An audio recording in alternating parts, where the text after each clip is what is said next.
Assalamualaikum warahmatullahi wabarakatuh. Pada kesempatan kali ini, saya akan mempresentasikan hasil analisa saya yang bertema analisis isu efektivitas kinerja. Sebelum saya memulai penjelasan, saya akan terlebih dahulu memperkenalkan diri. Nama saya Maulida Ariyanti Dwi Astuti, jabatan saya penyusun materi hukum dan perundang-undangan. Saya ditempatkan pada unit kerja bagian organisasi Sekretariat Daerah Kota Banjarbaru. Saya merupakan peserta Latsar CPNS golongan 3 angkatan 4 tahun 2025 BPS DMD Provinsi Kalimantan Selatan dari kelompok 1 dengan nomor daftar hadir 4. Dalam melakukan analisa, saya membaginya menjadi 4 tahapan, yaitu tahap pertama, mengidentifikasi 5 isu atau masalah seputar efektivitas kinerja sesuai tugas pokok dan fungsi. Tahapan kedua, memilah masalah menjadi 3 dengan metode APKL dan menjadi 1 dengan metode USG. Tahapan yang ketiga, melakukan analisis akar masalah dengan menggunakan fishbone atau pohon masalah. Dan tahapan yang keempat, mengembangkan alternatif solusi dari setiap akar masalah. Pertama-tama, saya akan menjelaskan tupoksi penyusun materi hukum dan perundang-undangan berdasarkan Kepmenpan RB nomor 11 tahun 2024, yaitu melakukan kegiatan pengumpulan dan pengklasifikasian data, informasi, dan materi pengharmonisasian peraturan perundang-undangan sesuai dengan ketentuan yang berlaku. Sedangkan tugas dan kewajiban subbagian kelembagaan dan analisis jabatan berdasarkan Peraturan Wali Kota Banjarbaru Nomor 54 Tahun 2021 ialah: yang pertama, penyiapan bahan perumusan kebijakan daerah di bidang kelembagaan dan analisis jabatan. Yang kedua, penyiapan bahan pengkoordinasian perumusan kebijakan daerah di bidang kelembagaan dan analisis jabatan. Yang ketiga, penyiapan bahan pengkoordinasian pelaksanaan tugas perangkat daerah di bidang kelembagaan dan analisis jabatan. Dan yang keempat, penyiapan bahan pemantauan dan evaluasi pelaksanaan kebijakan daerah di bidang kelembagaan dan analisis jabatan. Yang pertama, isu atau masalah pada unit kerja. Isu yang ada pada subbagian kelembagaan dan analisis jabatan adalah sebagai berikut. 1. Sulitnya berkoordinasi dengan bagian yang membidangi kepegawaian pada SKPD.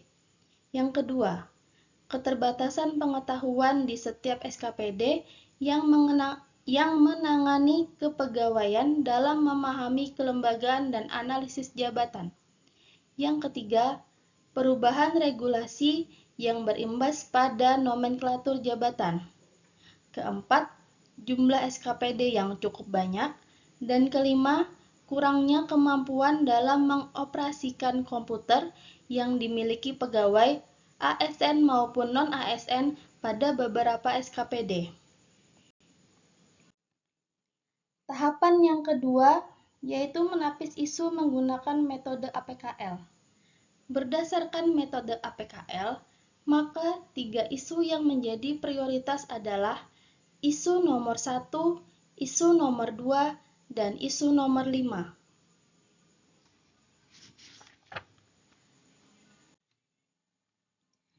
Berikutnya, yaitu menapis isu menggunakan metode USG. Berdasarkan metode USG, maka isu yang menjadi prioritas adalah isu nomor 1, yaitu sulitnya berkoordinasi dengan bagian yang membidangi kepegawaian pada SKPD. Tahapan yang ketiga yaitu menganalisa isu menggunakan fishbone diagram.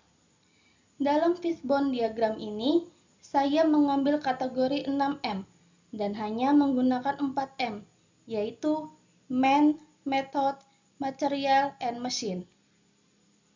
Berdasarkan 4 kategori tersebut, Penyebab dari sulitnya berkoordinasi dengan perwakilan kepegawaian pada masing-masing SKPD antara lain SDM di bagian kepegawaian terbatas, SDM belum memahami urgensi koordinasi lintas bagian, respon lambat karena beban kerja tinggi, koordinasi hanya dilakukan saat ada masalah mendesak, alur komunikasi belum jelas, tak ada SOP baku terkait koordinasi lintas bagian, perubahan nomenklatur nama jabatan, data yang dibutuhkan sering tidak tersedia tepat waktu, dokumen pendukung tidak lengkap saat koordinasi, jaringan komunikasi yang tidak sinkron, tidak adanya aplikasi koordinasi terpadu, dan tidak punya aplikasi yang menunjang.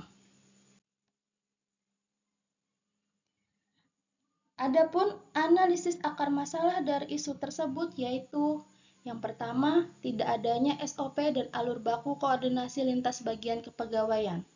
Yang kedua, sumber daya manusia belum memahami urgensi koordinasi.